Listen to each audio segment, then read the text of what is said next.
kalau selama ini ada nggak mungkin 1-2 atau komplainan atau keluhan yang mungkin kurang memuaskan begitu dari produk biodiesel ini yang didapat oleh Pertamina, ada nggak Bu? Mayoritas di sini adalah untuk otomotif. Ya. Nah, untuk otomotif ini memang harus ada handling yang dipahami oleh para konsumen. Konsumen, ya. Salah satu kelebihan biodiesel ini adalah bersifat deterjensi ya, membersihkan. Nah, sehingga memang ada beberapa yang mengatakan, loh kenapa kok filter saya cepat kotor gitu. Dari situlah memang ini kelebihannya dari biodiesel ini. Dia akan merontokkan kotoran-kotoran yang dilewati oleh biodiesel tadi yang sudah dicampurkan menjadi biosolar. Dia akan mengeflash dan tentunya akan terkumpul di filter. Ya. Nah, oleh karena itu dihimbau sebaiknya pada saat memakai pertama kali biosolar, filternya diganti. Nah, dengan harapan setelah itu akan lebih bersih karena sudah tersaring lewat filter itu. Dan filternya udah diganti, ya akhirnya sudah bersih gitu. Saya punya pengalaman yang sama juga. Jadi ada orang yang datang ke tempat kami minta biodiesel, dia mau pulang kampung. Saya nggak tanya itu mobil baru tidak, saya kasih saja. Saya kasih free malah saya kasih free. Pulang di Lebaran marah-marah karena mogok. Saya lupa tidak beritahu bahwa itu kalau mobil lama itu di tangkinya kan banyak gram-gram dan karat-karat. Itulah yang di flashing, dibersihkan. Jadi pada waktu pertama dia akan membersihkan, gantilah filternya, nanti untuk yang kedua dia akan sudah bersih. Tapi kalau mobilnya itu mobil Grace masih baru, saya kira tangkinya juga belum ada karat, itu masih nggak ada masalah. Tapi kalau untuk yang mobil-mobil lama, saya kira dibersihin dulu. Apa saja sih yang sudah dilakukan oleh Pertamina untuk mensosialisasikan biodiesel ini dari tahun 2006 sampai sekarang? Ya, jadi memang sosialisasi ini harus, karena ini sesuatu yang baru. Tentunya ini akan selalu dijelaskan dalam bentuk sosialisasi, gathering maupun pada saat sudah dipasarkan di SPBU. Khususnya ini akan dipasarkan di SPBU pasti pas. Jadi pasti pas. Pas quality-nya, pas kuantitinya kan. Nah, dari situ akan ada penjelasan lebih dalam lagi bahwa biosolar itu seperti apa dan harus bagaimana dalam handlingnya supaya tidak terjadi keraguan maupun komplain lebih jauh lagi. Sekarang ini kan juga ada kendaraan-kendaraan, hampir semua kendaraan sekarang harus melalui uji emisi kan ya, Pak Sony ya. Nah, berarti dengan menggunakan biosolar ini, biodiesel ini juga itu sudah terlampaui ya, berarti uji emisinya sudah. Nah, jadi ada pengalaman ini, ada satu kawasan industri, dia sudah menerapkan ISO 14000 di mana di kawasan lingkungan itu mobil-mobil forklift, transportasi kendaraan transportnya harus memenuhi standar yang sudah diterapkan. Dan pada saat itu dia tidak masuk standar, tidak lulus.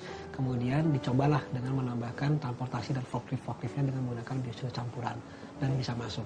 Karena memang ada standar batasan kadar sulfur dan lainnya. Karena dengan pencampuran biosolar itu atau biodiesel itu, dia bisa menurunkan opacity itu smoke number, asap itu bisa menurunkan sampai 90%. Wow.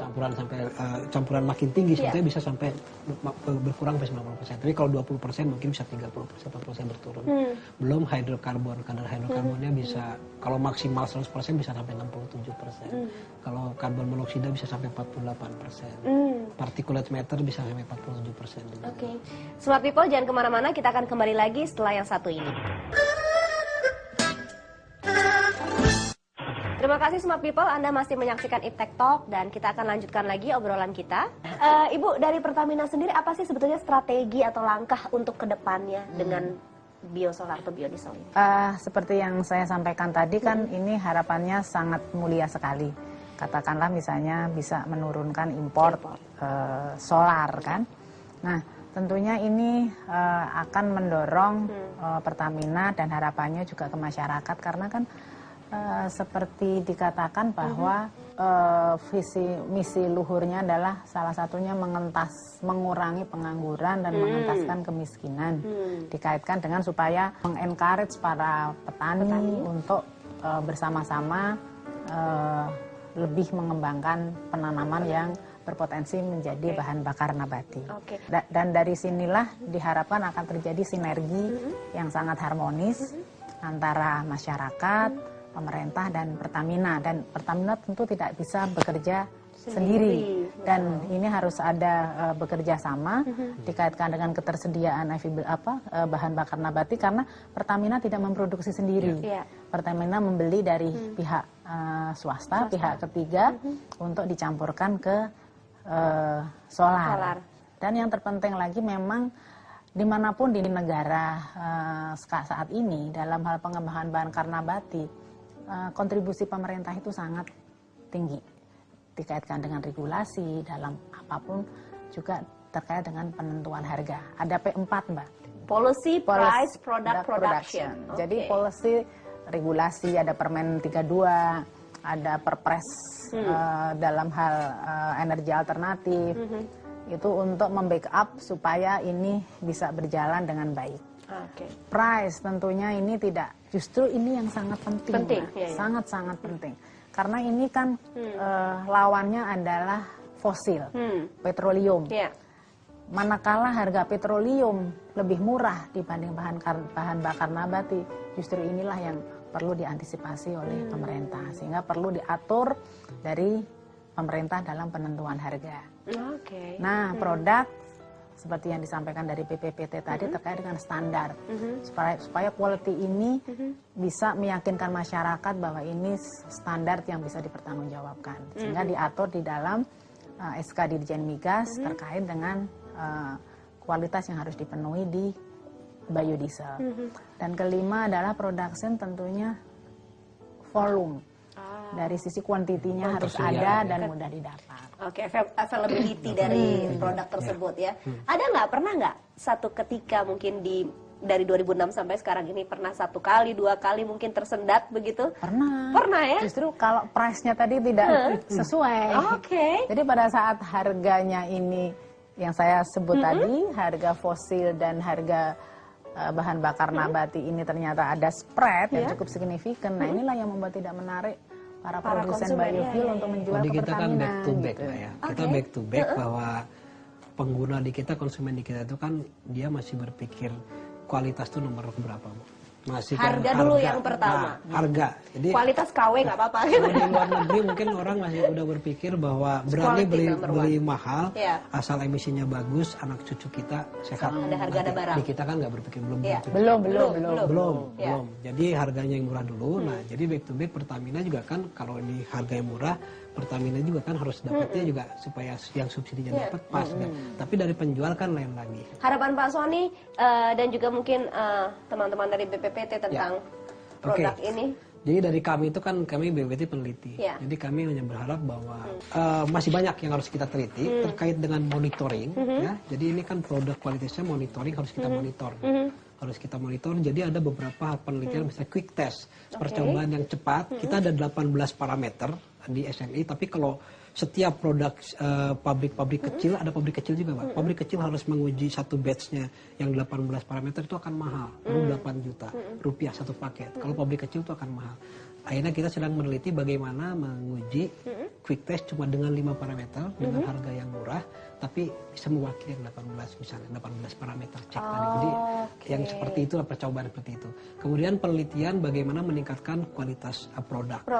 Juga kita mencari bahan baku yang lain. Jadi kita sekarang akan masuk ke penelitian bahan bakar nabati generasi kedua. Nah, Ibu Yuti, sebelum Ibu menyampaikan dari Pertamina nih harapannya untuk kedepannya, ada untuk penjualannya ada target Ibu mungkin setiap harus tercapai berapa? Ya, memang sebaiknya kalau dari sisi P4 tadi yang saya sebutkan bisa berjalan semua, bisa keseluruhan itu goal settingnya ke sana. Dan kita ada target mandatori juga yang ada target mandatori juga.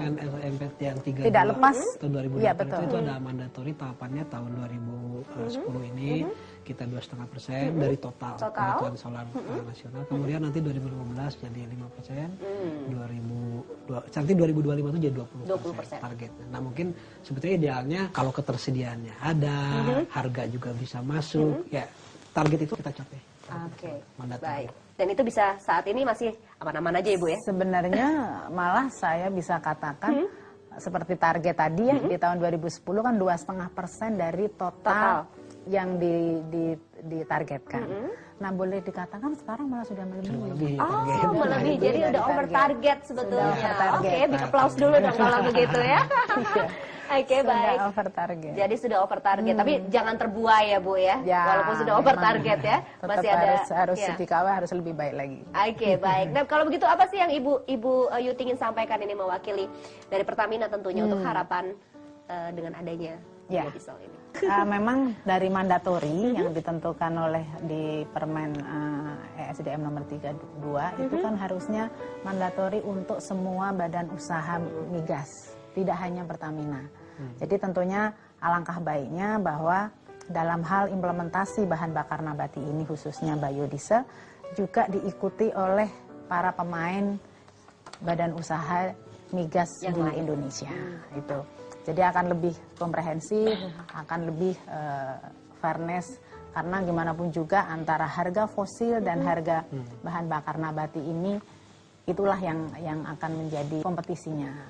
Nah, itu yang pertama. Dan kedua, memang Pertamina juga masih sangat berharap bahwa tetap dikawal oleh pemerintah, khususnya dalam hal P4 tadi, Ibu. Tentunya dalam hal ini juga dari sisi harga. Bagaimanapun juga kalau ini nanti diterapkan oleh seluruh Indonesia. Pertamina harus mempersiapkan infrastruktur di semua depo-depo di Indonesia. Nah, ini memang tidak sedikit juga dari sisi cost. Nah, ini perlu juga dipertimbangkan karena ini akan menjadikan edit cost ya.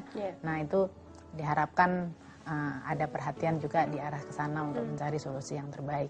Barangkali untuk lebih mengencourage daripada masyarakat untuk memakai bahan bakar alternatif ini, misalnya karena ini bahan bakar yang ramah lingkungan, alangkah indahnya misalnya ada semacam apresiasi katakanlah sebagai pemakai ya, misalnya dalam bentuk penurunan tax atau ada insentif tertentu yang memberikan apresiasi bagi yang memakai bahan bakar nabati. Jadi kita mulai dengan menghargai smart people atau siapa saja yang mulai memperhatikan atau menggunakan produk-produk ramah lingkungan, termasuk juga untuk kendaraan. Ya? Jadi untuk mengencourage begitu ya Ibu ya. Sepertinya memang masyarakat kita ini masih kalau belum ada iming-imingnya itu masih belum tergerak begitu ya Pak Sony ya.